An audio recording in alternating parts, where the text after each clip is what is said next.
Well, rationale is very clear because U.S. has a very large trade deficit with China, and one of the promises that President Trump gave during this presidential election was that he would reduce the trade deficit with the world. And China is running the largest trade surplus with the United States. So China would be the primary target for these kind of trade concerns. And over 2 years of Mr. Trump's presidency, I think the $140 billion worth of trade deficit increased. So obviously Mr. Trump is under very heavy pressure, particularly now he is now being faced with second term of presidency, and he has to win the presidential elections in 2020. So he's quite hastened to show the results of this kind of struggle for better trade. And I think that's a rationale. And another important element that we have to take into consideration is that there is a kind of hegemonic sort of challenge, or at least there is a perception of hegemonic challenge on the side of the United States that China has been, challenging in the technologies, and particularly this 5G thing. The United States is very much worried that the United States is lagging behind in terms of the progress of 5G. And if they lose completely, then the winner takes all. You see, China will take all. So I think this kind of technology shift in accordance with this hegemonic change, this is really the concern on the part of the United States. And for China, that is also very important to keep this very high velocity, the high speed of development in terms of technologies. So they cannot really make easy compromise with the United States. So I think there is a tit for tat escalation of tariffs. At the same time, this hegemonic sort of challenge in terms of technologies that complicate the issues of international trade. And I think for the solutions, it will be nice to have summit talks at G20 in Osaka within a month or so. There will be summit talks in which some ceasefire sort of arrangements, particularly for tariff escalation. But I think this hegemonic issue of technologies, I think that will take more time. So I hope that both sides, both the United States and China, will agree to some sort of framework under which they could discuss about this, the technology development related to 5G and others, so that the international economic situation will be somewhat remedied by this kind of rapprochement of two countries concerned.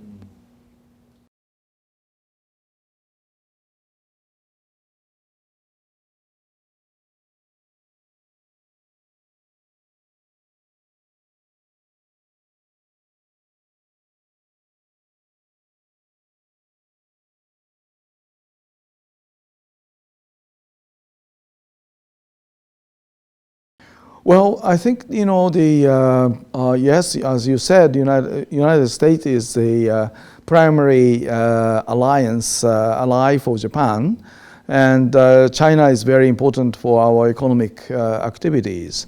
And I think both countries are very important to Japan, and I think Japan should stick to kind of principles What kind of principles? First of all, for international trade, we have WTO in common. United States and China both are the members to WTO. So Japan should advise both of them to abide by the rules stipulated in the WTO, and whatever difficulties we have, whatever disputes we have, including imbalanced trade, we should discuss under the WTO framework. And we have dispute settlement procedures in WTO.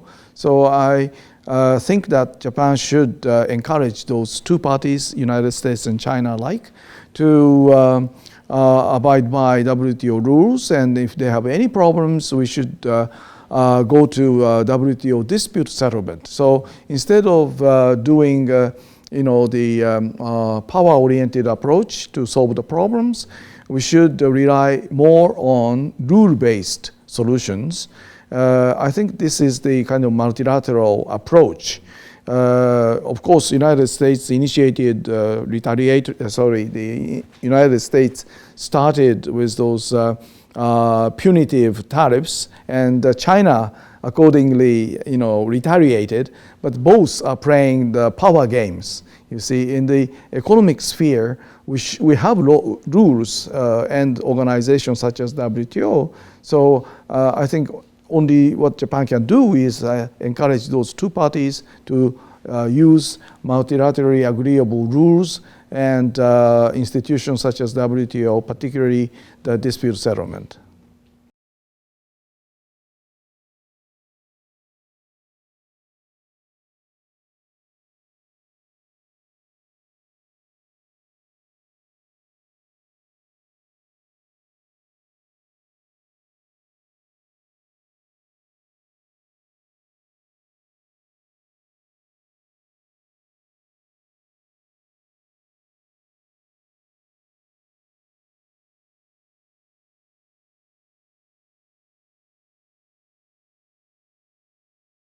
I think again, I answered to your second question that Japan should abide by the rules and principles.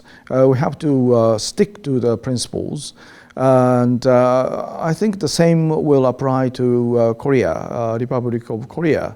And Korea's position in terms of alliance with the United States is also similar to Japan. So maybe Japan and Korea work together in that sense and try to make the international rules as a primary avenue for resolving the difficulties. I think the Japan and Korea have a lot of things in common.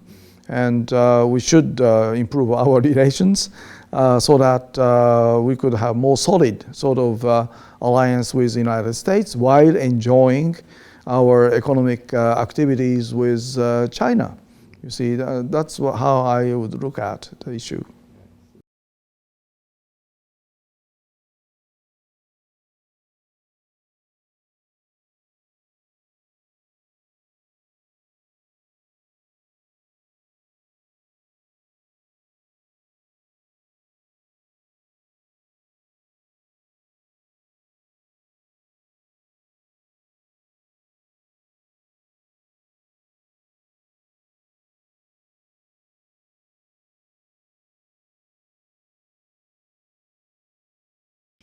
I see. Well, the importance of TPP 11 or 12, likewise, this has a very distinctive character.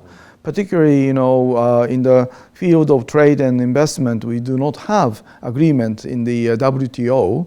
Actually, WTO Doha Development Agenda, otherwise the Doha Round negotiation were not so successful.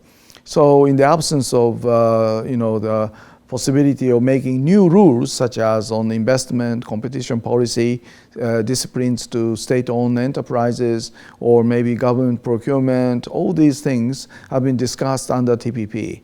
So TPP could have provided the wide range sort of new rules in order to cope with the development of new trade scene, including such area as e-commerce. You see, we do not have any rule in WTO about e-commerce, but we have that in TPP.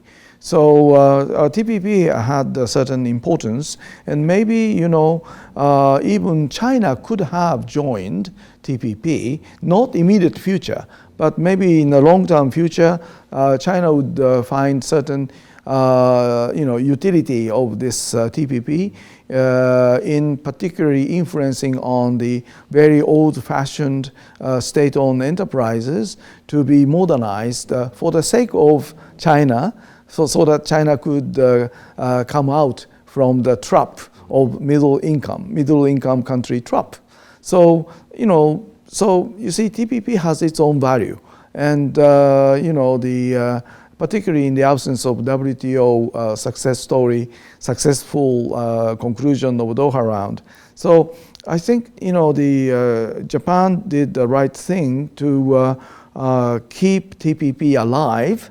And while waiting for the United States one day to come back, the TPP should be further nourished, further improved, and maybe membership will be enlarged. In this way, that will give certain, you know, international order of trade and investment, including new issues such as I mentioned, you know, the investment, competition policy, state-owned enterprises, and other things, including e-commerce. You know, in this way, I think the Japan wanted to take initiative to bring in the rule-based international trade regime across Asia Pacific.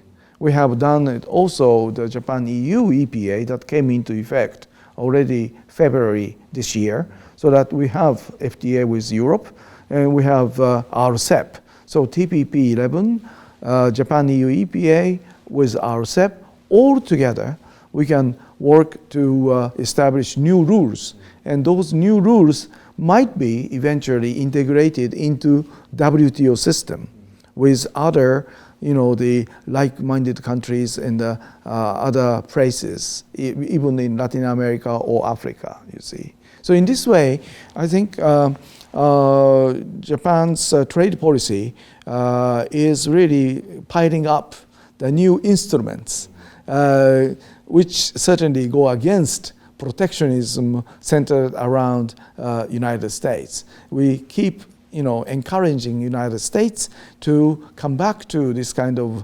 rule-oriented, you know, approach in international trade. So every country has, you know, America first type of approach, because, you know, we live in this international relations where national interests always play the central role. But, you know, our national interests can be complemented by common interests. And I think multilateralism, which is embodied in WTO, or multilateral approach, which made some results in the TPP, you know, those are the right way to harmonize the national interest and other countries' national interest. And that is a way that we establish peace and prosperity without any, you know, the final confrontations, you see. So I believe in multilateralism.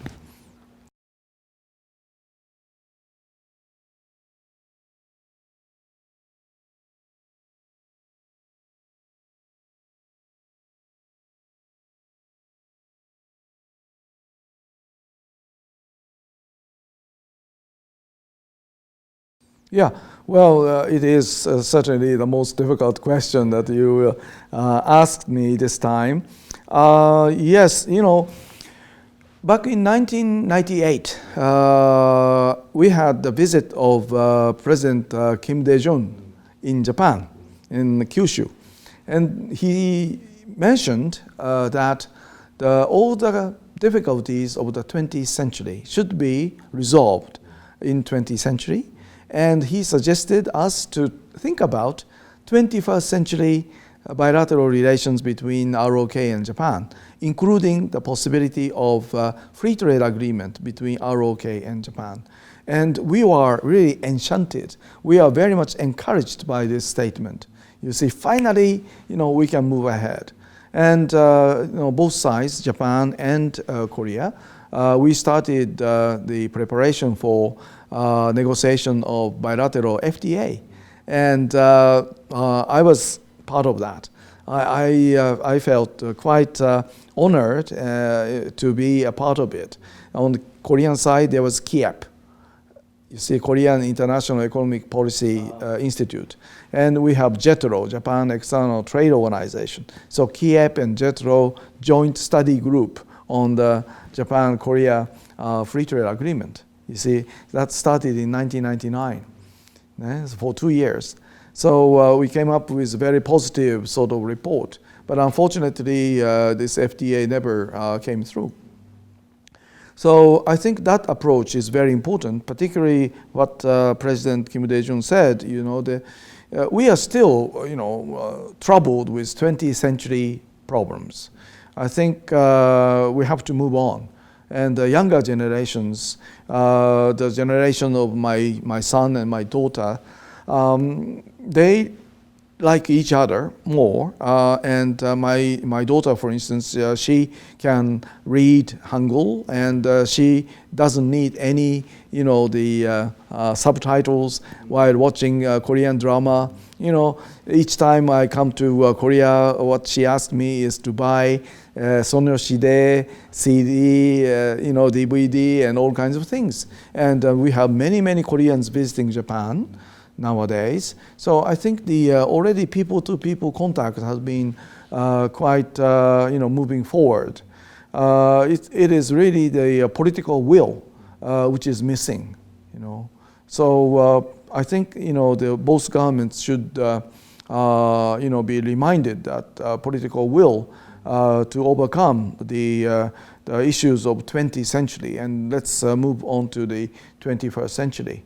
In this regard, I would like to ask Korean government to really think about the possibility of using International Court of Justice, ICJ, in Hague, both on the issue of territorial issue of Dr. Takeshima, and also this forced labor during the wartime. Those things, Japan would be ready to bring the issues to international court arbitration. But we need the approval from the other party to dispute. So I think, both countries are so much involved in international sort of arbitrations. Hope that Korean government will come up with acceptance of having this issue for arbitration at ICJ, International Court of Justice.